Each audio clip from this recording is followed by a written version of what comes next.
Hi friends, നമസ്കാരം. PSC exam helper എന്ന YouTube ചാനലിലേക്ക് ഏവർക്കും സ്വാഗതം. ഞാൻ ഉബൈദ് ആദിനാട്.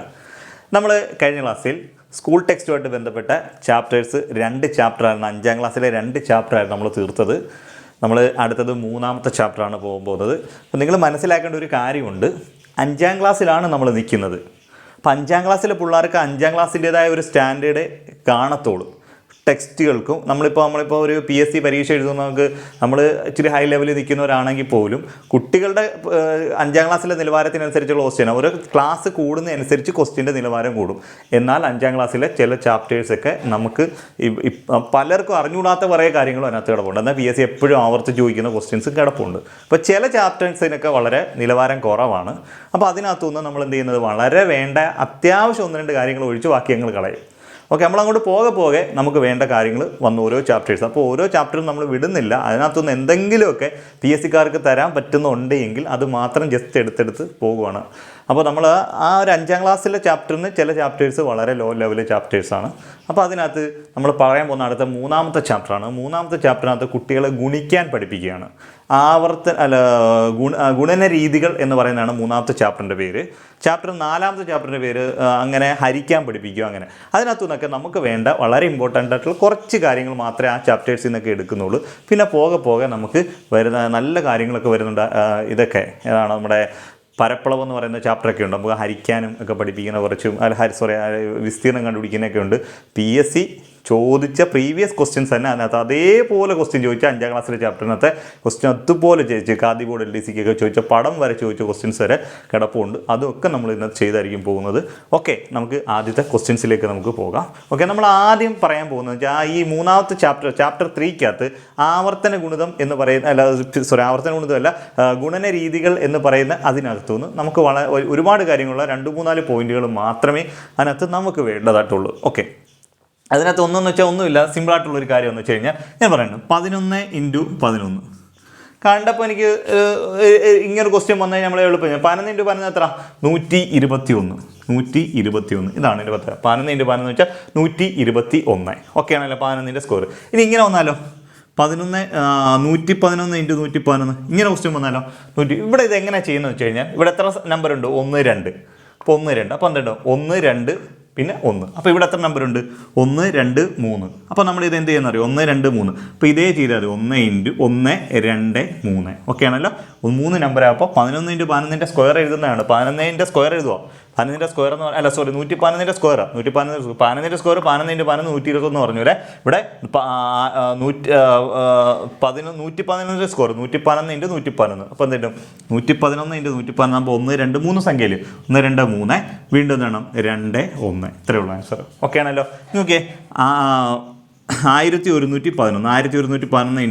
1111. ഓക്കെ, ഇത് നമ്മളെങ്ങനെയാണ് ചെയ്യുന്നത്, ഇവിടെ എത്ര എണ്ണം ഉണ്ട്, 1 2 3 4 ഒന്നുകളല്ലേ ഉള്ളത്, 4 ഒന്നുകൾ. അപ്പോൾ 1115 4 ഒന്നുകൾ. നമുക്ക് എന്ത് ചെയ്യാം, 1 2 3 4 4 ഒന്നുകളാകുമ്പോൾ 1 തൊട്ട് 4 വരെ എഴുതി. ഇനി താഴോട്ട് എഴുതിയാൽ മതി 3 2 1. ഓക്കെ, ഇനി ഏതാണ്ട് 11,111. ഓക്കെ, 11,100.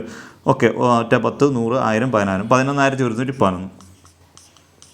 ഓക്കെ, 5 11 വന്നു, 5 1 വന്നു, 5 1 വന്നു. അപ്പോൾ നമുക്ക് എന്ത് ചെയ്താൽ മതി, ഇതേ രീതിയിൽ തന്നെ അങ്ങ് ഫോളോ ചെയ്താൽ മതി. ഇതേ രീതി ഫോളോ ചെയ്യുമ്പോൾ തന്നെ 1 × 2 × 3 × 4 × 5 എത്ര എണ്ണം, 1 2 3 4 5. അല്ല, 1 2 3 4 5 വരെ എഴുതി. പിന്നെ ഇത് എഴുതി ഇൻറ്റു അല്ല, 1 2 3 4 5. പിന്നെ എത്ര താഴോട്ട് 4 3 2 1. ഓക്കെ ആണല്ലോ. ഓക്കെ, ഇനി അപ്പോൾ ഇതാണ് ഈ രീതി, ഈ ഒരു പാറ്റേൺ അതിനകത്ത് പറയുന്നുണ്ട്. ഈ ഒരു പാറ്റേൺ പറയുന്നത് കൊണ്ടാണ് ഞാൻ പറയുന്നത്. നമുക്ക് ഇങ്ങനെ ക്വസ്റ്റ്യൻ ഇരുന്നാൽ നമ്മൾ ഇതേപോലെ ഇപ്പോൾ 111ൻ്റെ സ്ക്വയർ എടുക്കുക, 1111ൻ്റെ സ്ക്വയർ എടുക്കുക, അല്ലെങ്കിൽ 1111ൻ്റെ സ്ക്വയർ എടുക്കുക എന്നൊക്കെ ഒരു ക്വസ്റ്റ്യൻ നമ്മളോട് ചോദിച്ചാൽ നമ്മൾ എന്ത് ചെയ്യേണ്ട, ഇങ്ങനൊന്നും ചെയ്ത് ഗുണിച്ചൊന്നും സമയം കളയേണ്ട. ഒറ്റ കാര്യം, എത്ര എണ്ണമുണ്ട്, 1 2. അപ്പോൾ 1 2 പിന്നെ 1. അടുത്ത 3 ആകുമ്പോൾ 1 2 3. അപ്പോൾ 2 1. അടുത്ത 4 ആകുമ്പോൾ 1 2 3 4 3 2 1. 5 ആകുമ്പോൾ 1 2 3 4 5 4 3 2. ഇത്രയേ ഉള്ളൂ ഇതിനകത്ത് അത് പറയാൻ. ഓക്കെ, നിങ്ങൾ വേണ്ടേ 6 1. ഓക്കെ, എത്ര ഉണ്ട്, 1 10 100 1000 10,000 ലക്ഷം. 1,11,111 × 1,11,111. ഓക്കെ, നിങ്ങളിത് സ്വന്തമായിട്ടൊന്ന് ചെയ്ത് കമൻറ്റ് ചെയ്യുക. ഓക്കെ, ഇതിൻ്റെ ആൻസർ നിങ്ങൾ കമൻറ്റ് ചെയ്യുക. ഓക്കെ ആണല്ലോ. ഇതിപ്പോൾ ഈ ഒരു ട്രിക്ക് അങ്ങ് ഉപയോഗിച്ച് നമുക്കിതും വളരെ എളുപ്പത്തിൽ ചെയ്യാൻ പറ്റും. ഓക്കെ, നമുക്ക് അടുത്ത മോഡലിലേക്ക് പോകാം. അടുത്ത ക്വസ്റ്റ്യൻ നോക്കിയേ, 1,3,5 എക്സെട്ര ഇങ്ങനെയുള്ള എത്ര ഒറ്റസംഖ്യകൾ കൂട്ടിയാലാണ് 400 കിട്ടുക? ഇങ്ങനെയുള്ള എത്ര ഒറ്റസംഖ്യകൾ കൂട്ടുമ്പോഴാണ് നമുക്ക് എന്ത് കിട്ടുന്നത്? 400 കിട്ടുക. പിന്നെ അവസാനം ഒരു കാര്യമുണ്ട്, അവസാനം കൂട്ടിയ ഒറ്റസംഖ്യ ഏത്? ഇതാണ് നമ്മൾ ചോദിച്ചിരിക്കുന്നത്. വളരെ സിമ്പിളാണ്, കാര്യമൊന്നുമില്ല. നമ്മൾ സാധാരണ PSC ഒക്കെ പഠിക്കാറുള്ളതുപോലെ എന്താണ്, ആദ്യത്തെ n ഒറ്റസംഖ്യകളുടെ തുക, ആദ്യത്തെ n ഒറ്റസംഖ്യകളുടെ തുക എന്ന് വെച്ചാൽ n² ആണ്. ആദ്യത്തെ n ഒറ്റസംഖ്യയുടെ തുക n². ഈ n² എന്ന് പറയുന്നതാണ് 400. ഓക്കെ ആണല്ലോ? ആദ്യത്തെ n ഒറ്റസംഖ്യയുടെ തുകയാണ് n². ഈ n² എന്ന് പറയുന്നത് ഓൾറെഡി ക്വസ്റ്റിനകത്ത് പറയുന്നുണ്ട് എത്രയാണ്? 400. ആദ്യത്തെ n ഒറ്റസംഖ്യയുടെ തുക n². ഓക്കെ ആണല്ലോ? നമുക്ക് ആ ഒരു രീതി വെച്ച് നമുക്ക് ഇതങ്ങ് ചെയ്തു പോകാം. നമുക്കിതല്ലാതെ പിള്ളേരൊക്കെ ഇങ്ങനെയൊന്നും അല്ല പറയുന്നത്, വേറെ രീതിയിലൊക്കെ പഠിപ്പിക്കുന്നത്. അതിനകത്തൊന്നും നമുക്ക് പോകേണ്ട കാര്യമില്ല. ഇറ്റ കാര്യം മാത്രം ആലോചിക്കുക.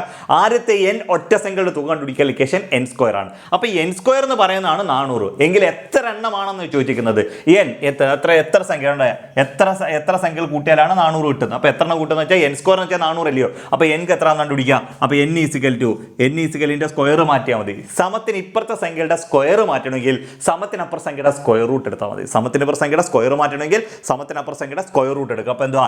n root of 400. ക്ലിയർ ആവുന്നുണ്ടല്ലോ? അപ്പോൾ ആദ്യത്തെ n സംഖ്യകളുടെ ഒറ്റ സംഖ്യയുടെ തുക കണ്ടുപിടിക്കാൻ ലൊക്കേഷൻ n² ആണ്. ഈ n² എന്ന് പറയുന്നതാണ് 400. n² 400 ആണെങ്കിൽ n എത്രയാണെന്ന് വെച്ചാൽ റൂട്ട് ഓഫ് 400. 400ന്റെ റൂട്ട് എത്രയാണെന്ന് വെച്ചാൽ എത്ര കിട്ടുമോ? 20 കിട്ടും. അപ്പോൾ ഒന്നാമത് ചോദിച്ചേക്കുന്ന ചോദ്യത്തിന് എന്താണെന്ന് വെച്ചാൽ എത്ര സംഖ്യകൾ കൂട്ടുമ്പോഴാണ് എന്ത് കിട്ടുന്നത്? 400 കിട്ടുന്നതെന്നാണ് ചോദിച്ചേക്കുന്നത്. ഓക്കെ, അപ്പോൾ എത്ര? 20 ഒറ്റ സംഖ്യകൾ കൂട്ടുമ്പോഴാണ് 400 ഇട്ടേക്കുന്നത്. ഓക്കെ, സാധാരണ PSC എപ്പോഴും ചോദിക്കാറുള്ള ഒരു ക്വസ്റ്റ്യൻ ആണ് ഇത്. എത്ര സംഖ്യകൾ കൂട്ടുമ്പോഴാണ് 400 കൂട്ടുന്നതെന്ന് ചോദിച്ചാൽ അപ്പോൾ നമുക്ക് കിട്ടിയ ആൻസർ 20 സംഖ്യകൾ കൂട്ടുമ്പോഴാണെന്ന് കിട്ടി. ഇനി അതിനകത്ത് മറ്റൊരു ചോദ്യം ചോദിച്ചിട്ടുണ്ട്, അവസാനം കൂട്ടിയ ഒറ്റസംഖ്യ ഏതാണെന്ന് ചോദിച്ചിട്ടുണ്ട്. ഓക്കെ, നമുക്ക് 20 എണ്ണം എന്നുള്ള കാര്യം നമുക്കറിയാം. അവസാനമായിട്ട് കൂട്ടിയ ഒറ്റസംഖ്യ ഏതാണെന്ന് ചോദിച്ച് അങ്ങനെ ക്വസ്റ്റ്യൻ ഉണ്ട്. ഇപ്പോൾ ഇങ്ങനെ ക്വസ്റ്റ്യൻ PSC ചോദിച്ചു കഴിഞ്ഞാൽ സാധാരണ നമുക്ക് നോർമൽ കേസ് എല്ലാവരും ഈ ഒരു രീതി വരെ ചെയ്യും. അവസാനം കൂട്ടിയ സംഖ്യ ഏതാണെന്ന് വെച്ചാൽ 20ാമത് കൂട്ടിയ സംഖ്യ ഏതാണെന്നാണ് ചോദിച്ചിരിക്കുന്നത്. 20ാമത് കൂട്ടിയ ഒറ്റസംഖ്യ ഏതാണെന്ന് അറിയാൻ നമ്മൾ നോക്കണം. ഇതെന്ന് വെച്ചാൽ 1 എന്ന് പറഞ്ഞാൽ ഒന്നാമത്തെ ഒറ്റസംഖ്യ. ഓക്കെ, അടുത്ത 3 എന്ന് പറയുന്നാൽ രണ്ടാമത്തെ ഒറ്റസംഖ്യ, 5 എന്ന് പറഞ്ഞാൽ മൂന്നാമത്തെ. ഇങ്ങനെ എണ്ണി 20 എന്ന് പറഞ്ഞ് എണ്ണുന്നത് എത്രാമത്തേതാണെന്നാണ് ചോദിച്ചിരിക്കുന്നത്. 20 എന്ന് പറഞ്ഞ് കൂട്ടുന്നത് എത്രാമത്തെ സംഖ്യയാണെന്നാണ് നമ്മൾ ചോദിച്ചിരിക്കുന്നത്. അത് കണ്ടുപിടിക്കാൻ നമ്മൾ വേറെ പ്രത്യേകിച്ചൊന്നും കണ്ടുപിടിക്കണം. വളരെ സിമ്പിൾ. എണ്ണം എത്ര എണ്ണം പറയുന്നത്? 20 എണ്ണം അല്ലേ പറയുന്നത്? ആ 20 അതിൻ്റെ ഇരട്ടി അങ്ങ് എടുക്കുക. 20ന്റെ ഇരട്ടി എത്ര? 40 കിട്ടും. ഈ 40ൽ നിന്ന് നമ്മൾ എന്ത് ചെയ്താൽ മതി? ഒന്നങ്ങ് കുറച്ചാൽ മതി. 40ൽ നിന്ന് കുറയ്ക്കുമ്പോൾ കിട്ടി 39. അവസാനം കൂട്ടിയ ഒറ്റസംഖ്യ എന്ന് പറഞ്ഞത് 39. ഇത്രയേ ഉള്ളൂ. മനസ്സിലാവുന്നുണ്ടല്ലോ? എണ്ണം എത്രയാണോ അതിൻ്റെ ഇരട്ടി എടുക്കണം. എത്ര? 20 എണ്ണം എന്ന് പറഞ്ഞാൽ അപ്പോൾ 20ന്റെ ഇരട്ടി എടുക്കണം 40. 40ൽ നിന്ന് 1 കുറയ്ക്കുമ്പോൾ 39. അവസാനമായിട്ട് ഈ 40ാമത് ഇതിനകത്ത് കൂട്ടിയ ഒറ്റസംഖ്യ എന്ന് പറയുന്നത് 20ാമത് ഇതിനകത്ത് കൂട്ടിയ ഒറ്റസംഖ്യ എത്രയാണെന്ന് വെച്ച് കഴിഞ്ഞാൽ എത്രയാണ്? 39. ഇത്രയേ ഉള്ളൂ. ക്ലിയർ ആവുന്നുണ്ടല്ലോ? ഓക്കെ, നമുക്ക് അടുത്ത ക്വസ്റ്റ്യനിലേക്ക് പോകാം. നെക്സ്റ്റ് ക്വസ്റ്റ്യൻ നോക്കിയേ, 50ാമത്തെ ഒറ്റസംഖ്യ ഏതാണെന്ന് ചോദിച്ചിട്ടുണ്ട്. ആദ്യത്തെ 50 ഒറ്റസംഖ്യയുടെ തുക എത്രയാണെന്ന് ചോദിച്ചിട്ടുണ്ട്. മനസ്സിലായല്ലോ? 50ാമത്തെ ഒറ്റസംഖ്യ എത്രയാണെന്ന് ചോദിച്ചിട്ടുണ്ട്. ആദ്യത്തെ 50 ഒറ്റസംഖ്യയുടെ തുക എത്ര? നമ്മൾ നേരത്തെ 20ാമത്തെ ഒറ്റസംഖ്യ കണ്ടുപിടിക്കാൻ നമ്മൾ എന്ത് ചെയ്തു? 20ന്റെ ഇരട്ടി എടുത്തു, എന്നിട്ട് 1 കുറച്ചു എന്ന് പറയുന്നത് പോലെ 50ാമത്തെ ഒറ്റസംഖ്യ എത്രയാണെന്ന് കണ്ടുപിടിക്കാൻ എന്ത് ചെയ്താൽ മതി? ഈ 50ന്റെ ഇരട്ടി എടുക്കണം. 50ന്റെ ഇരട്ടി എടുത്തിട്ട് അതിൽ നിന്ന് എന്ത് ചെയ്താൽ മതി? 1 കുറച്ചാൽ മതി. 50ന്റെ ഇരട്ടി എന്ന് വെച്ചാൽ 100 മൈനസ് 1 = 99. 50ാമത്തെ ഒറ്റസംഖ്യ എന്ന് പറയുന്നത് 99 ഓക്കെ ആണല്ലോ? ആദ്യത്തെ 50 ഒറ്റസംഖ്യകളുടെ 50ാമത്തെ ഒറ്റസംഖ്യ ഏതാണെന്ന് വെച്ചാൽ എത്രാമത്തെ ഒറ്റസംഖ്യയാണോ കണ്ടുപിടിക്കേണ്ടത് അതിൻ്റെ ഇരട്ടി, ആ പറയുന്ന നമ്പർ എത്രയാണോ അതിൻ്റെ ഇരട്ടി എടുക്കുക, അതിൽ നിന്ന് 1 കുറയ്ക്കുന്നതാണ്. നേരത്തെ നമുക്ക് 20ാമത്തെ ഒറ്റസംഖ്യ എത്രയാണെന്ന് വെച്ചാൽ 20ന്റെ ഇരട്ടി എടുത്തു, 40 1 കുറച്ചപ്പോൾ 39. അതിൽ 50ാമത്തെ ഒറ്റസംഖ്യ എത്രയാണെന്ന് വെച്ചാൽ 50ന്റെ ഇരട്ടി എടുക്കുക, അതിൽ നിന്ന് 1 കുറയ്ക്കുക, ആൻസർ 99 എന്ന് കിട്ടും. ഇനി ഒരു ചോദ്യം ചോദിച്ചിട്ടുണ്ട്, ആദ്യത്തെ 50 ഒറ്റസംഖ്യകളുടെ തുക എത്രയാണെന്ന് വെച്ചിട്ട്. ആദ്യത്തെ 50 ഒറ്റസംഖ്യ എണ്ണം പറയുന്നത് 50 എണ്ണം തന്നെ വേണമെന്ന്, 50 വരെ എന്നല്ല പറയുന്നത്. 50 വരെ എന്ന് പറഞ്ഞാൽ 25 ഒറ്റസംഖ്യ വരത്തുള്ളൂ, n 25 ആവും. ആദ്യത്തെ 50 എണ്ണം എന്ന് പറഞ്ഞാൽ 50 എണ്ണം തന്നെ എടുക്കാനാണ് പറയുന്നത്. ആദ്യത്തെ 50 എണ്ണം പറഞ്ഞെങ്കിൽ 100 വരെ പോകണം കേട്ടോ. 99 50ാമത്തെ ഒറ്റസംഖ്യ എന്ന് പറഞ്ഞാൽ ആദ്യത്തെ 50 എണ്ണം എടുക്കാൻ പറഞ്ഞാൽ 100 വരെ പോകേണ്ടി വരും. 50 വരെ എന്ന് പറഞ്ഞാൽ ഇത്രയേ ഉള്ളൂ, 25 എണ്ണേ വരത്തുള്ളൂ. മനസ്സിലായല്ലോ? ഫസ്റ്റ് 50 ഓഡ് നമ്പർ എന്ന് പറഞ്ഞാൽ ആൻസർ 50 ആണ്. മനസ്സിലായി? ഓഡ് നമ്പർ അപ് ടു 50 എന്ന് പറഞ്ഞാൽ എത്രയാണ്? ഈ ആദ്യത്തെ 50 ഒറ്റസംഖ്യ എന്ന് പറഞ്ഞു കഴിഞ്ഞാൽ ആദ്യത്തെ 50 ഒറ്റസംഖ്യ എന്ന് പറഞ്ഞാൽ n = 50. മനസ്സിലായല്ലോ? 50 വരെയുള്ള ഒറ്റസംഖ്യ എന്ന് പറഞ്ഞാൽ മനസ്സിലായല്ലോ? 50 വരെയുള്ള ഒറ്റസംഖ്യ അപ് ടു 50, 50 വരെ എന്ന് പറഞ്ഞാൽ 25 എണ്ണേ വരത്തുള്ളൂ. ക്ലിയർ ആണല്ലോ? അതാണ് അടുത്ത വ്യത്യാസം. ഇവർ ഓൾറെഡി പറയുന്നത് ആദ്യത്തെ 50 എണ്ണം തന്നെ എടുക്കാൻ പറയുന്നുണ്ട്. ആദ്യത്തെ 50 ഒറ്റസംഖ്യയുടെ തുക കണ്ടുപിടിക്കാൻ, ആദ്യത്തെ n ഒറ്റസംഖ്യയുടെ തുക കണ്ടുപിടിക്കാൻ ലൊക്കേഷൻ n² ആണ്. ഓക്കെ ആണല്ലോ? അപ്പോൾ എന്നൊക്കെ എണ്ണം പറയുന്നുണ്ട്. n എന്ന് പറഞ്ഞാൽ 50 എണ്ണമാണ്. ആദ്യത്തെ n ഒറ്റസംഖ്യയുടെ തുക എന്ന് പറഞ്ഞാൽ n² ആണ്. അപ്പോൾ n = 50 ആയാൽ ഒറ്റസംഖ്യയുടെ തുക കണ്ടുപിടിക്കാൻ ലൊക്കേഷൻ n² ആണ്. 50ന്റെ സ്ക്വയർ ആണ്. 50ന്റെ സ്ക്വയർ. അപ്പോൾ 50 × 50, 50 × 50 2500 എന്ന് കിട്ടും. 50 × 50 എന്ന് വെച്ചാൽ നമുക്ക് 2500 കിട്ടും. ആദ്യത്തെ n ഒറ്റസംഖ്യയുടെ തുക എന്ന് പറയുന്നത് n² എന്ന് വെച്ചാൽ 2500 ആണ്. ക്ലിയർ ആവുന്നുണ്ടല്ലോ? ഓക്കെ. അപ്പോൾ നമ്മൾ 50ാമത്തെ ഒറ്റസംഖ്യ കണ്ടുപിടിക്കാൻ പറഞ്ഞാൽ ഇരട്ടി എടുത്തിട്ട് 1 കുറയ്ക്കുക. അപ്പോൾ 50ന്റെ ഇരട്ടി, അല്ലെങ്കിൽ എത്രാമത്തെ ഒറ്റസംഖ്യയാണോ കാണാൻ പറയുന്നത് അതിൻ്റെ ഇരട്ടി എടുത്തതിന് ശേഷം 1 കുറയ്ക്കുക. അപ്പോൾ ഒറ്റസംഖ്യയുടെ തുക കണ്ടുപിടിക്കാൻ ലൊക്കേഷൻ n² ആണ്. അപ്പോൾ 50ന്റെ സ്ക്വയർ ആണ് 2500 എന്ന് കിട്ടും. ക്ലിയർ ആവുന്നുണ്ടല്ലോ? ഓക്കെ. യെസ്. നമ്മൾ ഇപ്പോൾ വന്ന് നിൽക്കുന്നത് 3ാമത്തെ ചാപ്റ്റർ. ഞാൻ പറയില്ല, ഗുണന രീതികൾ എന്ന് പറഞ്ഞാൽ കുട്ടികൾ ഗുണിക്കാൻ പഠിപ്പിക്കുന്ന ഒരു രീതിയാണ്. ആ ചാപ്റ്ററാണ്. അതിനകത്ത് അവർ ഗുണിക്കാനൊക്കെ കുറേ കാര്യങ്ങളെ പഠിപ്പിക്കുന്നുണ്ട്. അത് വേറെ കുറേ സെറ്റപ്പിലൊക്കെ പഠിപ്പിക്കുന്നുണ്ട്. നമുക്കൊന്നും അതിൻ്റെ ആവശ്യമില്ല. നമുക്ക് വേണ്ട രീതിയിൽ നമ്മളിവിടെ ഓൾറെഡി അതിനകത്തുനിന്ന് നമുക്ക് വേണ്ട അത്യാവശ്യം വേണ്ട കാര്യങ്ങൾ നമ്മൾ അതിനകത്തുനിന്ന് എടുത്തിട്ടുണ്ട്. അപ്പോൾ 3ാമത്തെ ചാപ്റ്റർ ഇത്രയും മാത്രമേ ഉള്ളൂ. അടുത്ത 4ാമത്തെ ചാപ്റ്ററിനകത്ത് ഇതുപോലെ കുറച്ച് കാര്യങ്ങൾ മാത്രമേ നമുക്ക് എടുക്കാനുള്ളൂ. അത് വേണ്ട അത്യാവശ്യം വേണ്ട കുറച്ച് കാര്യങ്ങൾ. പിന്നെ 5ാമതിനകത്ത് കുറച്ച് 1-2 കുറച്ച് കാര്യങ്ങൾ വെറൈറ്റി ആയിട്ടുള്ള 1-2 കാര്യങ്ങളൊക്കെ അതിനകത്ത് കിടപ്പുണ്ട്. ഓക്കെ. നമുക്കപ്പോൾ അടുത്ത ചാപ്റ്ററിലേക്ക് പോവാം. അടുത്ത 4ാമത്തെ ചാപ്റ്റർ.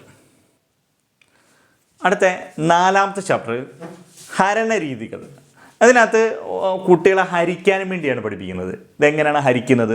ഹരിക്കാൻ നമുക്ക് ഓൾറെഡി നമുക്കറിയാം. അപ്പോൾ അതിനകത്ത് നമുക്ക് വേണ്ട ഒത്തിരി കാര്യങ്ങളുണ്ട്. അതിനകത്തൊന്ന് വേണ്ട 1-2 കാര്യങ്ങൾ നമ്മൾ പറയാം. ചിലപ്പോൾ PSC ഈ ഒരു പാറ്റേൺ എടുത്തിട്ടിട്ട് ഇങ്ങനെ ചോദിച്ചിട്ടുണ്ട്. 0, 1, 2, 3, 4, 5, 6, 7, 8, 9 ഇങ്ങനെ പാറ്റേൺ എടുത്തിട്ട് ഈ പാറ്റേണിനകത്ത് ഈ 1ാമത്തെ വരിയിലെ ആദ്യത്തെ സംഖ്യയാണ് 0, 1ാമത്തെ വരിയിലെ അവസാന സംഖ്യയാണ് 4, 2ാമത്തെ വരിയിൽ ആദ്യത്തെ സംഖ്യ 5, അവസാനത്തെ സംഖ്യ 9, 3ാമത്തെ വരിയിൽ ആദ്യത്തെ സംഖ്യ 10, അവസാന സംഖ്യ 14, അതിൽ 4ാമത്തെ വരിയിൽ ആദ്യത്തെ സംഖ്യ 15, അവസാനത്തെ സംഖ്യ 19. ഇപ്പം ഇനി 2ാമത്തെ സംഖ്യ വെച്ചാൽ 16, 17, 18 ഇങ്ങനെ ചോദിക്കും. 2ാമത്തെ ഇങ്ങനെ ചോദിക്കുന്നത് പോലെ ഇതേ പാറ്റേൺ എഴുതിയാൽ 10ാമത്തെ വരിയിൽ വരുന്ന ആദ്യത്തെയും അവസാനത്തെയും സംഖ്യ ഏത്? 10ാമത്തെ വരിയിൽ വരുന്ന ആദ്യത്തെ അവസാനത്തെ സംഖ്യ ഏത്? അതിനകത്ത് ക്വസ്റ്റ്യനകത്ത് ചോദിച്ചിട്ടുണ്ട്.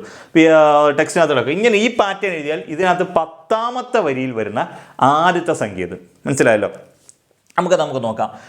1ാമത്തെ വരിയിൽ വരുന്ന ആദ്യത്തെ സംഖ്യ അതാണ് ഈ 0. അതെങ്ങനെ കിട്ടുന്നത് എന്ന് വെച്ചാൽ 1ാമത്തെ വരിയിൽ വരുന്ന നമുക്ക് നോക്കാം. 1ാമത്തെ വരിയിൽ വരുന്ന ആദ്യ സംഖ്യ, ആദ്യത്തെ സംഖ്യ ഏതാണെന്ന് വെച്ച് കഴിഞ്ഞാൽ ആദ്യ സംഖ്യ ഏതാണെന്ന് നോക്കാം. നമുക്ക് 1ാമത്തെ വരിയിൽ ആദ്യത്തെ സംഖ്യ ഏതാണെന്ന് വെച്ച് കഴിഞ്ഞാൽ ഓക്കെ 1ാമത്തെ വരിയിൽ ആദ്യത്തെ സംഖ്യ എന്ന് പറഞ്ഞാൽ ശ്രദ്ധിക്കേണ്ട ഒരു കാര്യം എന്ന് പറയുന്നത് ഇവിടെ 0 × 5 0 ഇതാണ് 1ാമത്തെ വരിയിലെ ആദ്യത്തെ സംഖ്യ. 1ാമത്തെ വരിയിലെ സെക്കൻഡ് നമ്പർ എത്രയാണെന്ന് നോക്കാം. സെക്കൻഡ് നമ്പർ എത്രയാണെന്ന് വെച്ച് കഴിഞ്ഞാൽ 1ാമത്തെ വരിയിലെ 2ാമത്തെ സംഖ്യ എന്ന് വെച്ചാൽ 2ാമത്തെ വരിയിലെ ഇത് 1ാമത്തെ വരിയിലെ ആദ്യത്തെ സംഖ്യ. 2ാമത്തെ വരിയിലെ ആദ്യ സംഖ്യ എത്രയാണെന്ന് വെച്ച് കഴിഞ്ഞാൽ 1 × 5. ഇനി തേർഡ് ലൈനിലെ നമ്പറിൽ എത്ര? 1ാമത്തെ സംഖ്യ 3ാമത്തെ വരിയിലെ 1ാമത്തെ സംഖ്യ എങ്ങനെ കിട്ടുന്നത്? 2 × 5 എത്ര? 10. അപ്പോൾ 1ാമത്തെ വരിയിലെ 0 × 1, 2ാമത്തെ വരിയിലെ 1 × 5, 3ാമത്തെ വരിയിലെ 2 × 5. അപ്പോൾ 3ാമത്തെ വരിയിലെ 2 × 5 ആകുമ്പോൾ 4ാമത്തെ വരിയിലെ 3 × 5, 4ാമത്തെ വരിയിലെ 3 × 5, 5ാമത്തെ വരിയിലെ 4 × 5, 6ാമത്തെ വരിയിലെ 5 × 5. അപ്പോൾ അങ്ങനെ വരുവാണെങ്കിൽ 10ാമത്തെ വരിയിലെ നമ്മുടെ ക്വസ്റ്റ്യൻ പ്രകാരം 10ാമത്തെ വരിയിലെ 10ാം വരിയിലെ ആദ്യ സംഖ്യ ഫസ്റ്റ് നമ്പർ 10ാം വരിയിലെ ആദ്യത്തെ സംഖ്യ എത്രയാണെന്ന് വെച്ചാൽ 1ാം വരിയിൽ 0, 2ാം വരിയിൽ ആദ്യത്തെ സംഖ്യ 1, 3ാം വരിയിൽ ആദ്യത്തെ സംഖ്യ 2 എന്ന് പറയുന്ന പോലെ 10ാം വരിയിലെ എന്ന് പറയുമ്പോൾ 9 ആദ്യം കൊടുക്കണം. 9 × 5 9 × 5 45 എന്ന് കിട്ടും. 10ാം വരിയിലെ ആദ്യത്തെ സംഖ്യ 45 ആണ്. ഓക്കെ, 10ാമത്തെ വരിയിലെ ആദ്യത്തെ സംഖ്യ 45 എന്ന് വരും. ഓക്കെ ആണല്ലോ. ഇനി 10ാം വരിയിലെ അവസാനത്തെ സംഖ്യ എത്രയാണെന്ന് നോക്കുന്നത്. 10ാം വരിയിലെ ലാസ്റ്റ് ലാസ്റ്റ് നമ്പർ എത്ര എന്നാണ് ചോദിച്ചിരിക്കുന്നത്. Last number. ഈ ലാസ്റ്റ് നമ്പർ എങ്ങനെ കണ്ടുപിടിക്കുന്നത് വെച്ചാൽ ഇവിടുത്തെ ലാസ്റ്റ് നമ്പർ എങ്ങനെ കണ്ടുപിടിച്ചത് നോക്കിയേ. ഒന്നാമത്തെ വരിയിലെ ലാസ്റ്റ് നമ്പർ 4 അല്ലയോ? അതെങ്ങനെ കിട്ടുന്നതെന്ന് വെച്ച് കഴിഞ്ഞാൽ ലാസ്റ്റ് നമ്പർ എങ്ങനെ കിട്ടുന്നതെന്ന് വെച്ച് കഴിഞ്ഞാൽ 0 ഗുണം 5. നമ്മളിവിടെ എഴുതിയാൽ 0 ഗുണം 5 പ്ലസ് 4. 0 ഗുണം 5 പ്ലസ് 4. അപ്പോൾ 5 0 പ്ലസ് 4 4. 10ാമത്തെ വരിയിലെ രണ്ടാമത്തെ നമ്പർ 9 അല്ലയോ? അതെങ്ങനെ കിട്ടുന്നത്? 1 × 5 പ്ലസ് 4. 5 പ്ലസ് 4 സമം 9. അതാണ്. അപ്പോൾ മൂന്നാമത്തെ വരിയിലെ അവസാന സംഖ്യ എന്ന് വെച്ചാൽ 2 × 5 പ്ലസ് 4. അപ്പോൾ 10ാമത്തെ വരിയിലെ അവസാന സംഖ്യയോ 10ാമത്തെ വരിയിലെ അവസാന സംഖ്യ എന്ന് വെച്ചാൽ 9 × 5 പ്ലസ് 4. 9 × 5 45 പ്ലസ് 4 സമം 49 ആണ്. ഈ ഒരു പാറ്റേൺ അത് പോകുന്നത്. ചിലപ്പോൾ വേണമെങ്കിൽ അവർക്ക് ഇങ്ങനെ ഈ ക്വസ്റ്റ്യൻ എടുത്തിട്ടിട്ട് അവർ നമ്മളോട് ചോദിക്കുക, ഈ വരിയിലെ 10ാമത്തെ വരിയിലെ ആദ്യത്തെ സംഖ്യ ഏതാണ്? ടെക്സ്റ്റിനകത്ത് കിടക്കുന്ന ക്വസ്റ്റ്യനാ. ഇങ്ങനെ ക്വസ്റ്റ്യൻ ചോദിക്കാൻ പറ്റത്തില്ല എന്ന് പറയാൻ പറ്റത്തില്ല. സ്കൂൾ ടെക്സ്റ്റിലെ ക്വസ്റ്റ്യനാണ് 10ാം വരിയിൽ. അപ്പോൾ ഇത് ഏത് പാറ്റേൺ ആണ് ഫോളോ ചെയ്യുന്നതെന്ന് ആദ്യം നോക്കണം. ഇവിടെ 5 വീതം, പിന്നെ 0 0ത്തെ 5 കൊണ്ട് ഗുണിച്ച്, 1നെ 5 കൊണ്ട് ഗുണിച്ച്, 2നെ 5 കൊണ്ട് ഗുണിച്ച്, 3നെ 5 കൊണ്ട് ഗുണിക്കുകയാണ് ഫസ്റ്റ് ലൈൻ. അവസാനത്തെ ലൈൻ എന്ന് പറയുമ്പോൾ എത്രയാണ്? 0ത്തെ 5 കൊണ്ട് ഗുണിച്ചിട്ട് 4 കുട്ടി. 0ത്തെ 5 കൊണ്ട് 1നെ 5 കൊണ്ട് ഗുണിച്ച് 4 കുട്ടി, 2നെ 5 കൊണ്ട് ഗുണിച്ച് 4 കുട്ടി, 3നെ 5 കൊണ്ട് ഗുണിച്ച് 4 കുട്ടി. ഇവിടെ 4 കൂട്ടുന്നെങ്കിൽ ഇവിടെ 3 കൂട്ടുന്നത്, ഇവിടെ 2 കൂട്ടുന്നത്, ഇവിടെ 1 കൂട്ടുന്നത്. മനസ്സിലായല്ലോ? ആ പാറ്റേൺ ആണ് ഇവിടെ ഫോളോ ചെയ്യുന്നത്. ഓക്കെ ആണല്ലോ? നമുക്ക് അടുത്തൊരു ക്വസ്റ്റ്യനിലേക്ക് പോകാം. ഓക്കെ, നോക്കിയേ. ഇതിനകത്ത് തന്നെ 12ാം വരിയിലെ 4ാമത്തെ സംഖ്യ, ഇങ്ങനെ പോകുന്നതിൽ തന്നെ 12ാമത്തെ വരിയിലെ 4ാമത്തെ സംഖ്യ. ഓക്കെ, ഇത് നമ്മൾ എങ്ങനെ കണ്ടു? 12ാം വരിയിലെ 4ാമത്തെ സംഖ്യ ആകുമ്പോൾ നമ്മൾ എന്തുവാ? 10ാം വരിയായപ്പോൾ 9 കൊണ്ടല്ലേ ഗുണിച്ചേ? 12ാം വരിയാകുമ്പോൾ നമ്മൾ എത്ര കൊണ്ട് ഗുണിക്കണം? 12ാം വരിയാകുമ്പോൾ 11 കൊണ്ട് ഗുണിക്കണം. 11 കൊണ്ട് എത്ര ഗുണിക്കണം? 5 കൊണ്ട്. 10ാം വരിയായപ്പോൾ 9 കൊണ്ട് ഗുണിച്ചു. അതേപോലെ 2ാം വരിയായപ്പോൾ 1 കൊണ്ട് ഗുണിച്ചു. 3ാം വരിയായപ്പോൾ 2 കൊണ്ട് ഗുണിച്ചു എന്ന് പറഞ്ഞാൽ 12ാം വരിയാകുമ്പോൾ 11 കൊണ്ട് ഗുണിക്കണം. 11 കൊണ്ട് ഗുണിച്ചതിന് ശേഷം 1ാമത്തെ സംഖ്യയാണ് കണ്ടുപിടിക്കേണ്ടതെങ്കിൽ 0 ആണ് കൂട്ടേണ്ടത്. 2ാമത്തെ സംഖ്യയാണ് കണ്ടുപിടിക്കണമെങ്കിൽ 1 കൂട്ടേണ്ടത്. 2ാമത്തെ സംഖ്യ കണ്ടുപിടിക്കണമെങ്കിൽ 3ാമത്തെ സംഖ്യ കണ്ടുപിടിക്കണമെങ്കിൽ 2 കൂട്ടണം. 4ാമത്തെ സംഖ്യ കണ്ടുപിടിക്കണമെങ്കിൽ 3 കൂട്ടണം. 5ാമത്തെ സംഖ്യ കണ്ടുപിടിക്കണമെങ്കിൽ 4 കൂട്ടണം. നമ്മളോട് ചോദിച്ചിരിക്കുന്നത് 4ാമത്തെ സംഖ്യ എത്ര ആണ്? 1ാമത്തെ സംഖ്യയ്ക്ക് 0, ഇവിടെ 1, 2ന് 1, 3ന് 2, 4ന് 3. 4ാമത്തെ സംഖ്യ കണ്ടുപിടിക്കാൻ നമ്മൾ ഇതിൻ്റെ കൂടെ ഒരു 3 കൂടെ കൂട്ടി വെച്ചാൽ മതി. ഓക്കെ ആണല്ലോ? 15 55.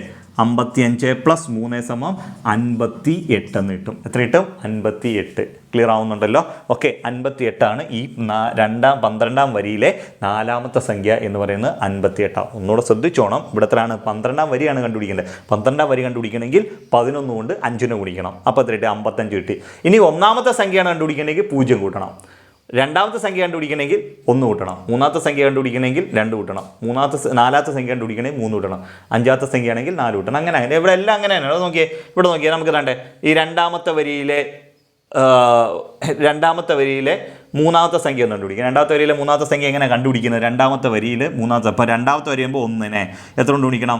5 കൊണ്ട് ഗുണിക്കണം. എന്നിട്ട് 3ാമത്തെ സംഖ്യ കണ്ടുപിടിക്കണമെങ്കിൽ 2 ആണ് കൂട്ടേണ്ടത്. ഓക്കെ ആണല്ലോ?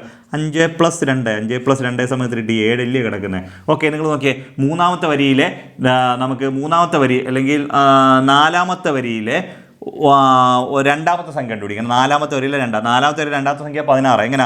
4ാമത്തെ വരിയാകുമ്പോൾ എത്ര ഉണ്ട്? 3 കൊണ്ട് 5ന് ഗുണിക്കണം. 5 കൊണ്ട് ഗുണിച്ചിട്ട് 2ാമത്തെ സംഖ്യ ആകുമ്പോൾ നമ്മൾ എത്ര കൂട്ടേണ്ടത്? 1 കൂട്ടേണ്ടതുണ്ട്. ഓക്കെ, 15 പ്ലസ് 1 സമയത്ത് 16 എന്നല്ലേ കിട്ടുന്നത്. ഈ രീതിയിലാണ്. ഇപ്പോൾ ചിലപ്പോൾ ഇങ്ങനെ ഇത് തന്നെ എടുത്ത് തന്നിട്ട് ഒരു പാറ്റേൺ ചോദിച്ചു കഴിഞ്ഞാൽ നമുക്ക് ഇതെങ്ങനെ കണ്ടുപിടിക്കാന്ന് വെച്ചാൽ ഈ പാറ്റേൺ ആണ് അത് ഫോളോ ചെയ്തത്. ഓക്കെ ആണല്ലോ? ഓക്കെ, നമുക്ക് അടുത്തൊരു ക്വസ്റ്റ്യനിലേക്ക് പോവാം. നമുക്ക് നോക്കാം അടുത്ത ക്വസ്റ്റ്യൻ. 123 എന്ന സംഖ്യ ഈ പാറ്റേണിലെ എത്രാമത്തെ വരിയിലെ എത്രാമത്തെ സംഖ്യയാണ്? ഓക്കെ ആണല്ലോ? നമ്മൾ എന്താണ് 123 ഇതിനകത്ത് ഏതോ ഒരു വരിയിലെ എത്രാമത്തെയോ സംഖ്യയാണ് 100. അത് ഏതാണെന്നാണ് കണ്ടുപിടിക്കേണ്ടത്. നമ്മൾ ചെയ്യാൻ വേണ്ട വേറെ ഒന്നുമില്ല. ഈ 123നെ നിങ്ങൾ 5 വെച്ച് ഹരിക്കണം. നമ്മൾ 5 വെച്ചല്ലേ ഗുണിക്കുന്നത്, അതേ 5 വെച്ച് ഹരിക്കണം. ഹരിക്കുമ്പോൾ എത്ര കിട്ടിയോ? ഈ 5 10 ശിഷ്ടം 2, 4 5 20 ശിഷ്ടം 3. ഓക്കെ, അപ്പോൾ 24 എന്ന് കിട്ടി. 24. അപ്പോൾ നമുക്ക് ഇതെങ്ങനെയാണ്? ഈ 123 എങ്ങനെ എഴുതാം? 123 നമുക്ക് എങ്ങനെ എഴുതാം? 24 5 കൊണ്ട് ഗുണിച്ചിട്ട് അതിൻ്റെ കൂടെ 3 കൂട്ടുന്നതെന്ന് എഴുതി കൂടായോ? 24 5 കൊണ്ട് ഗുണിച്ചിട്ട് 3 കൂട്ടി. 24 5 കൊണ്ട് ഗുണിക്കുമ്പോൾ നമുക്ക് കിട്ടുന്ന ഉത്തരം എന്ന് പറഞ്ഞാൽ 120 കിട്ടും. 120 + 3 അല്ലേ 123. അപ്പോൾ എന്താ 120 എങ്ങനെ എഴുതാം? 24 ഗുണം 5 + 3 എന്ന് എഴുതാം.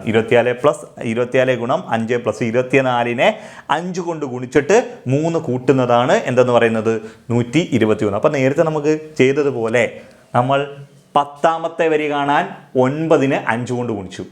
നേരത്തെ തൊട്ടും ചെയ്ത ക്വസ്റ്റ്യൻ 12ാമത്തെ വരി കാണാൻ നമ്മൾ എത്ര 11നെ 5 കൊണ്ട് ഗുണിച്ചു. അപ്പോൾ ഇവിടുത്തെ 24നെ 5 കൊണ്ട് ഗുണിക്കുക എന്ന് വെച്ചാൽ എന്താ? 25ാമത്തെ വരി കാണാനല്ലയോ 24നെ 5 കൊണ്ട് ഗുണിക്കേണ്ടത്? 24നെ 5 കൊണ്ട് ഗുണിക്കുക എന്ന് വെച്ചാൽ ഇപ്പോൾ നമ്മൾ 11ാമത്തെ വരി കാണാൻ 12ാമത്തെ വരി കാണാൻ 11നെ 5 കൊണ്ട് ഗുണിച്ചതുപോലെ, അതേപോലെ 10ാമത്തെ വരി കാണാൻ 9നെ 5 കൊണ്ട് ഗുണിച്ചതുപോലെ 25ാമത്തെ വരി കാണാൻ 24നെ അല്ലയോ 5 കൊണ്ട് ഗുണിക്കേണ്ടത്? അപ്പോൾ ഇവിടെ 24നെ 5 കൊണ്ട് ഗുണിച്ചു. 24നെ 5 കൊണ്ട് ഗുണിച്ചു. എന്നിട്ട് ഞാൻ പറഞ്ഞു 1ാമത്തെ വരിയാണ് എങ്കിൽ 0 കൂട്ടണം, 2ാമത്തെ സംഖ്യയാണെങ്കിൽ 1 കൂട്ടണം, 3ാമത്തെ സംഖ്യയാണെങ്കിൽ 2 കൂട്ടണം, 4ാമത്തെ സംഖ്യയാണെങ്കിൽ 3 കൂട്ടണം, 5ാമത്തെ സംഖ്യയാണെങ്കിൽ 4 കൂട്ടണം. ഇവിടെ എത്ര കൂട്ടിയേക്കുന്നത്? 3 കൂട്ടിയേക്കുന്ന എത്രാമത്തെ സംഖ്യ ഉണ്ട്? 4ാമത്തെ സംഖ്യ ഉണ്ട്. 1ാമത്തെ സംഖ്യയാണെങ്കിൽ 0 കൂട്ടണം, 2ാമത്തെ സംഖ്യയാണെങ്കിൽ 1 കൂട്ടണം, 3ാമത്തെ സംഖ്യയാണെങ്കിൽ 2 കൂട്ടണം, 4ാമത്തെ സംഖ്യയാണെങ്കിൽ 3 കൂട്ടണം. അപ്പോൾ ഇവിടെ 3 ആണ് കൂട്ടിയേക്കുന്നത്. 3 കൂട്ടിയേക്കുന്നത് വെച്ചാൽ അത് എത്രാമത്തെ സംഖ്യ? 4ാമത്തെ സംഖ്യ. അപ്പോൾ 24 ഗുണിക്കണമെങ്കിൽ അത് എത്രാമത്തെ വരി ആയിരിക്കണം? 25. അപ്പോൾ നമ്മുടെ ആൻസർ 25ാമത്തെ വരിയിലെ 4ാമത്തെ സംഖ്യയാണ് 121. എത്ര? 25ാം വരിയിലെ 4ാമത്തെ സംഖ്യ. മനസ്സിലായല്ലോ? ഓക്കെ, 4ാമത്തെ സംഖ്യ 25ാമത്തെ വരിയിലെ 4ാമത്തെ സംഖ്യയാണ് എന്തെന്ന് പറയുന്നത് ഈ 123 എന്ന് പറയുന്നത്. ക്ലിയർ ആവുന്നുണ്ടല്ലോ? അപ്പോൾ ഇങ്ങനൊരു പാറ്റേൺ തന്നിട്ട് ഇത് ഏത് വരിയിലെ എത്രാമത്തെ സംഖ്യയാണെന്ന് വേണമെങ്കിൽ ചോദിക്കാം. ഇന്നൊരു പാറ്റേൺ തന്നിട്ട് ചോദിക്കുക നമുക്ക്. നമ്മുടെ സത്യം പറഞ്ഞാൽ PSC സമയം കൊല്ലിയായിട്ട് നമുക്ക് ഇതേപോലെ ഒരെണ്ണം എടുത്തിട്ട് സമയം കൊല്ലിയായിട്ട് വന്നു കഴിഞ്ഞാൽ ചെയ്യാൻ പറ്റും. അപ്പോൾ ഈ ഒരു പാറ്റേൺ ഒക്കെ ഓർക്കെങ്കിൽ സ്കൂൾ ടെക്സ്റ്റിലെ ക്വസ്റ്റ്യൻ ആണെന്നുള്ള ഒരു ഓർമ്മ ഉണ്ടെങ്കിൽ നമുക്ക് എളുപ്പം ചെയ്യാം. ഈ പാറ്റേൺ ഒക്കെ നമ്മൾ അറിഞ്ഞിരിക്കണം. ഓക്കെ ആണല്ലോ? ഓക്കെ, നമുക്ക് അടുത്തൊരു ക്വസ്റ്റ്യനിലേക്ക് പോകാം. അടുത്ത ക്വസ്റ്റ്യൻ നോക്കിയേ. ഇവിടെ ഇങ്ങനെ പറഞ്ഞേ, ചുവടെ കൊടുത്തുള്ള സംഖ്യകൾ 9ന്റെ മടങ്ങും മിച്ചവുമായി എഴുതുക. അപ്പോൾ 9ന്റെ മടങ്ങുമായിട്ട് എഴുതണം, മിച്ചം എന്ന് വെച്ചാൽ ശിഷ്ടമായിട്ട് എഴുതണം. എങ്ങനെയാണ് എഴുതാൻ പറയുക? ഈ ഒരു പാറ്റേൺ നമുക്കൊരു പ്രത്യേകത ഉണ്ട്, അതുകൊണ്ടാണ് ഞാനിത് പറഞ്ഞിരിക്കുന്നത്. നോക്കിയേ, ഇതെങ്ങനെ എഴുതാമെന്ന് വെച്ച് കഴിഞ്ഞാൽ 11നെ നിങ്ങൾ 9 വെച്ചരിച്ചേ, 11ന് 9 വെച്ചരിച്ചു. 11 9 വെച്ചരിക്കുമ്പോൾ നോക്കിയേ, 1 9 9, ശിഷ്ടം എത്ര വരും? 2 വരും. ഇനി ഇത് ഹരിക്കണ മേളിൽ പോയിന്റ് കൊടുക്കണം, പോയിന്റ് കൊടുക്കേണ്ട വെച്ച് കണക്ക് നിർത്തണം. അപ്പോൾ ഇവിടെ പൂർണ്ണമായി ഹരിച്ച് കിട്ടിയത് 1 ഓക്കെയാണ്. അപ്പോൾ നമുക്ക് എങ്ങനെ ഈ 11നെ എങ്ങനെ എഴുതാം? 11നെ എഴുതാം 1 × 9 + 2 എന്ന് എഴുതാം. കാര്യം എന്താ? 1 9 9 9 2 വലിയ 11. പക്ഷേ 1നെ 9 കൊണ്ട് ഗുണിച്ചിട്ട് 2 കൂട്ടുന്നതെന്ന് എഴുതാം. അടുത്ത് നോക്കിയേ, 111. ഈ 111നെ എങ്ങനെ എഴുതാം? 111നെ 9 വെച്ചരിക്കാം. 111നെ 9 വെച്ചരിക്കുമ്പോൾ നോക്കിയേ, 1 9 9, ശിഷ്ടം 2, ഈ 9 18, ശിഷ്ടം 3. ഓക്കെ ആണല്ലോ? ഓക്കെ, ശിഷ്ടം 3. അപ്പോൾ നമുക്ക് ഇവിടെ എങ്ങനെ എഴുതാം? ഉണ്ട് എത്ര? 12 × 9 + 3 എന്ന് എഴുതാം. 12 × 9 + 3. കാര്യം എന്താ? 12 × 9 108, 108 3 111 കിട്ടും. ഓക്കെ ആണല്ലോ? ഇനി അടുത്ത് നോക്കിയേ, 1111നെ നമുക്ക് എങ്ങനെ എഴുതാം? അപ്പോൾ സിമ്പിളായിട്ട് കാര്യമൊന്നുമില്ല, ഒരു സിമ്പിൾ പാറ്റേൺ ആണ് ഇവിടെ ഇത് ഫോളോ ചെയ്യുന്നത്. ഇവിടെ 1, ഇവിടെ 1, അടുത്ത 1 2, അടുത്ത എത്ര 11 1111 9 വെച്ചിരിക്കുക. 1 11 1 9 9, ശിഷ്ടം 2. ഓക്കെ, ഈ 9 18, ശിഷ്ടം 3, 9 27, ശിഷ്ടം 4. നിങ്ങൾ നോക്കിയേ. അപ്പോൾ ഇവിടെ എങ്ങനെയുണ്ട്? 112 123 123 × 9 + 4 എന്ന് വെച്ചാൽ 1 × 9 + 2, 12 × 9 + 3. ഓക്കെ, അപ്പം 123 × 9 + 4. അപ്പോൾ ഇവിടെ ശിഷ്ടം വരുന്നത് ഇവിടെ എത്ര സംഖ്യയുണ്ട്? 1 2 സംഖ്യയില്ല. അപ്പോൾ 2 അങ്ങ് എഴുതിയാൽ ഇവിടെ ശിഷ്ടം എത്ര വരും? 3 വരുന്നുണ്ട്. ഇവിടെ 3 ഇഷ്ടം വരുന്നത് 3 സംഖ്യ. ഇവിടെ ശിഷ്ടം എത്ര? 4 വന്നു. അപ്പോൾ ഇവിടെ എത്ര? 4 സംഖ്യ. അപ്പോൾ നിങ്ങൾ ഇത് എന്തുമായിരിക്കും ആൻസർ? 1 1 1 1. ഓക്കെ, ഇവിടെ എത്ര? 5 സംഖ്യയുണ്ട്. 11,111. ഈ 11,111 നമുക്ക് എങ്ങനെ എഴുതാം? 1 2 3 4. ഇവിടെ 4 സംഖ്യ ഉണ്ട്. ഇവിടെ 3 സംഖ്യ ഉണ്ട്, 3 വരെ 1. ഇവിടെ 4 സംഖ്യ ഉണ്ട്, 3 വരെ 1 അല്ലേ? ഇവിടെ 5 സംഖ്യ വന്നപ്പോൾ 4 വരെ 1. നോക്കിയേ, 2 സംഖ്യ ആകുമ്പോൾ 1 വരെ 1, 3 സംഖ്യ ആയപ്പോൾ 2 വരെ വന്നു, 4 സംഖ്യ ആയപ്പോൾ 3 വരെ വന്നു, അതേപോലെ 5 സംഖ്യ ആയപ്പോൾ 4 വരെ വന്നു. ഇൻറ്റു 9 പ്ലസ് എത്ര സംഖ്യ ഉണ്ട്? 1 2 3 4 5 അല്ലയോ? 5 എഴുതിയാൽ ഈ ഒരു പാറ്റേൺ അത് ഫോളോ. ഇപ്പോൾ ഇങ്ങനെ ഒരു ക്വസ്റ്റ്യൻ തന്നു കഴിഞ്ഞാൽ നിങ്ങൾ ഇതേപോലെ ഹരിക്കാൻ നിൽക്കേണ്ട, ഈ ഒരു പാറ്റേൺ ഫോളോ ചെയ്താൽ മതി. എങ്കിൽ നിങ്ങൾ താണ്ട് ഇതൊന്ന് കമൻറ്റ് ചെയ്തേക്കണേ. ഓക്കെ, 1,11,111 10 100 1000 14 1,11,111 ഇതും എങ്ങനെ നിങ്ങൾ പിരിച്ചെഴുതാം? നമുക്ക് സിമ്പിളായിട്ട് ഇത് ഈ ക്വസ്റ്റ്യൻ തന്നെ നോക്കി ഈ പാറ്റേൺ തന്നെ നിങ്ങൾക്ക് ഫോളോ ചെയ്ത് കഴിഞ്ഞാൽ നമുക്ക് പെട്ടെന്ന് നമുക്ക് ഫോളോ ഇത് ചെയ്യാൻ പറ്റും. വേറെ കാര്യമൊന്നുമില്ല, ഹരിച്ചു പോലെ നോക്കണ്ട. ഇതിൻ്റെ ഒരു പ്രത്യേകതയാണിത്. ക്ലിയർ ആവുന്നുണ്ടല്ലോ? നമ്മളിപ്പോൾ 4ാമത്തെ ചാപ്റ്ററും തീർന്നിട്ടുണ്ട്. അപ്പോൾ നമ്മൾ ചാപ്റ്റർ 3, ഞാൻ പറയില്ല 3 4 വളരെ സിമ്പിളായിട്ടുള്ള ചാപ്റ്ററാണ്. അത് 3 എണ്ണം അതിനകത്ത് നമുക്ക് വേണ്ട 1 2 പാറ്റേൺ മാത്രം കാര്യങ്ങൾ മാത്രമേ നമ്മൾ എടുത്തിട്ടുള്ളൂ. അത് ഞാൻ പറയാം 5ാം ക്ലാസ്സിൻ്റെ ഒരു സ്റ്റാൻഡേർഡ് കാണത്തുള്ളൂ. ചില ക്വസ്റ്റ്യൻസ് നല്ല. അപ്പോൾ അടുത്ത ചാപ്റ്റർ നമ്മൾ എടുക്കാൻ പോകുന്നത് 6ാമത്തെ ചാപ്റ്ററാണ്. 6ാമത്തെ ചാപ്റ്ററിനകത്ത് കുറച്ച് കാര്യങ്ങൾ PSC ഒക്കെ ചോദിച്ചുകൊണ്ടിരിക്കുന്ന കുറച്ച് കാര്യങ്ങൾ, ക്ലോക്കിനകത്ത് കുറച്ച് കാര്യങ്ങളും അതേപോലെ തന്നെ കലണ്ടറിനകത്ത് കുറച്ച് കാര്യങ്ങളും ഒക്കെ അതിനകത്ത് കിടപ്പുണ്ട്. ഓക്കെ, നമുക്ക് അടുത്ത ചാപ്റ്ററിലേക്ക് പോകാം. അടുത്ത നമ്മൾ ചാപ്റ്റർ 5 എന്ന് പറയുന്നത് അതിനകത്തൊന്നും പറയാനില്ല. എന്നുവെച്ചാൽ ഭിന്നസംഖ്യയാണ് അതിനകത്ത്. ഭിന്നസംഖ്യ എന്ന് പറയുന്ന ചാപ്റ്ററിൻ്റെ 5ൻ്റെ പേര് ഭിന്നസംഖ്യയാണ്. ഞാൻ നേരത്തെ പറഞ്ഞ ചാപ്റ്റർ 6 നമുക്ക് എന്താ ക്ലോക്കിൻ്റെ കാര്യങ്ങളും കലണ്ടറിൻ്റെ കാര്യങ്ങളൊക്കെ വരുന്നത്. ചാപ്റ്റർ 5 ഭിന്നസംഖ്യയാണ്. അപ്പോൾ ഭിന്നസംഖ്യ കൂട്ടാനും കുറയ്ക്കാനും ഒക്കെ ആയിട്ട് ബന്ധപ്പെട്ട കാര്യങ്ങൾ വരുന്നുണ്ട് വേറെ ചാപ്റ്ററിനകത്ത്. ഇതിനകത്ത് അങ്ങനെയൊന്നുമല്ല കുട്ടികളെ. ഇതെത്ര ഭാഗമായിട്ട് വീതിക്കുന്നു, എത്ര ഇതെങ്ങനെ എഴുതുന്ന, 1/2 1/4 3/4 എന്നൊക്കെ എഴുതുന്നത് എങ്ങനെയാണ്, അതിനെക്കുറിച്ച് മാത്രം പഠിപ്പിക്കുക. അതുകൊണ്ട് ഞാൻ ജസ്റ്റ് അതെന്തുവാണെന്നൊന്ന് മാത്രം പറയാം. അതിനകത്തൊന്നും ഒരു ക്വസ്റ്റ്യൻ പോലും നമുക്ക് സത്യം പറഞ്ഞാൽ വേണ്ട ക്വസ്റ്റ്യൻസ് ഒന്നും അതിനകത്തില്ല. അത് ഇച്ചിരൂടെ ഒരു ഭിന്നസംഖ്യ കൂട്ടുന്നതും കുറയ്ക്കുന്നതൊക്കെ ഉണ്ടായിരുന്നെങ്കിൽ നമുക്ക് എന്ത് ചെയ്യാമായിരുന്നു, കുറച്ചും കൂടെ കാര്യങ്ങൾ പറയും. ഇതിനകത്ത് കുറേ കുട്ടികൾ കുറേ പടങ്ങളൊക്കെ കൊടുത്തിട്ട് ഇത് എത്ര ഭാഗങ്ങളാണെന്നൊക്കെ. അപ്പോൾ അത് ഉദാഹരണം ഞാൻ പറയുന്നുണ്ട്. ഇപ്പോൾ ഉദാഹരണം ഇങ്ങനെ പറയും, ഒരു സർക്കിള്, വേറെ സർക്കിള്, ഓക്കെ ആണല്ലോ. ഈ സർക്കിൾ അത് മൊത്തം അങ്ങ് ഷെയ്ഡ് ചെയ്തു, സൈഡ് മൊത്തം ഷെയ്ഡ് ചെയ്തു. ഇത് ഇത്രയും ഭാഗമാണ് ഷെയ്ഡ് ചെയ്തേക്കുന്നത്. എന്നിട്ട് ഇത് ചോദിക്കും ഇത് എത്ര ആണെന്ന് ചോദിക്കും. അപ്പോൾ ഇത് ഫുള്ളായിട്ട് ഒരെണ്ണം ഉണ്ട്, ഒന്ന് ഫുള്ളായിട്ട് ഷെയ്ഡ് ചെയ്ത്. ഇത് എത്ര ആണെന്ന് ചോദിക്കും. എൻ്റെ ഭിന്നസംഖ്യ രൂപ ഒരെണ്ണം ഫുള്ളുണ്ട്. ഇത് എത്ര? 1 2 3 4 4ൽ ഒരെണ്ണം മാത്രമേ ഉള്ളൂ. അപ്പോൾ ഇത് 1 ഫുള്ളും ഉണ്ട്, ഇത് 4 4 വെച്ചാൽ കാലല്ലയോ. അപ്പോൾ എന്താ 1 1/4 1 4 1 1/4. അപ്പോൾ നമുക്ക് 1 1/4 എങ്ങനെ എഴുതാം? ഇങ്ങനെ എഴുതാം. ഇതാണ് അവർ ക്വസ്റ്റ്യൻ പറയുന്നത്. മനസ്സിലായി? ഇതാണ് ഈ ചാപ്റ്ററിനകത്ത് ഇതേപോലെ കുറേ ഭാഗങ്ങളാക്കിയിട്ട് കുട്ടികളോട് ഇത് എത്ര ഭാഗങ്ങളുണ്ട്, എത്ര ഒരു കേക്ക് ഇത്രയായിട്ട് മുറിക്കുന്നു എന്നൊക്കെ പറയും. ഉദാഹരണം വേണ്ട, നമുക്ക് വേറെ ക്വസ്റ്റ്യൻ നോക്കണ്ടേ. ഇങ്ങനെ പറയും, ഇതിനകത്ത് മൊത്തം ഇങ്ങനെ അങ്ങ് ഷെയ്ഡ് ചെയ്യും, ഇതിനകത്ത് മൊത്തം അങ്ങ് ഷെയ്ഡ് ചെയ്യും. ഓക്കെ, എന്നിട്ട് ഇത് കണ്ട് ഇങ്ങനെ അങ്ങ് ഇങ്ങനെ ഷെയ്ഡ് ചെയ്യും. 3 തുല്യ ഭാഗങ്ങളാക്കും. എന്നിട്ട് ഈ ഒരെണ്ണത്ത് മാത്രം ഷെയ്ഡ് ചെയ്യും. അപ്പോൾ ഇങ്ങനെ ചോദിച്ചു കഴിഞ്ഞാൽ ഇത് എത്ര ആണെന്നാണ് ചോദിക്കും. ഇത് എത്ര ആണെന്ന് ചോദിച്ചു കഴിഞ്ഞാൽ ഫുള്ള് ഷെയ്ഡ് ചെയ്ത് 1 ഉണ്ട്, ഇവിടെ 1 ഉണ്ട്, 1 1 2. ഇത് മൊത്തം എത്ര ഭാഗം? 1 2 3 ഭാഗമല്ലയോ. 3ൽ 1, 3ൽ 1 ഭാഗം, 3ൽ 1. മനസ്സിലായല്ലോ? അപ്പോൾ 2 3ൽ 1 ഇതാണ്. ഇതുണ്ട്. ഇങ്ങനെ ഭാഗങ്ങളാണ് അത് പറയുന്നത്. ഉദാഹരണം ഞാൻ വേറെ നോക്കാം.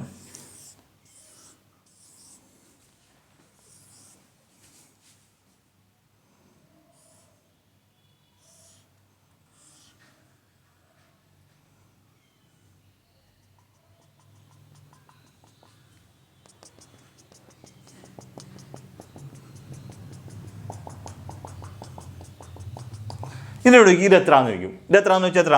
1 2 3 മൊത്തത്തിൽ എത്ര ഭാഗമുണ്ട്? 3 ഭാഗമുണ്ട്. ഇനി എത്ര? ഇത് എത്ര ഭാഗമുണ്ട്? 1 2 3 4 5 6 ഭാഗം. 6ൽ ഒരു ഭാഗത്തിൽ മാത്രമേ ഉള്ളൂ ഷെയ്ഡ്. അപ്പോൾ ഷെയ്ഡ് ചെയ്തേക്കുന്ന എത്ര? ഇവിടെ 1 2 3 ഫുള്ള് ഷെയ്ഡ് ചെയ്തിട്ടുണ്ട്. ഇത് 6ൽ ഒരു ഭാഗം. അപ്പോൾ എന്താ 3 1/6.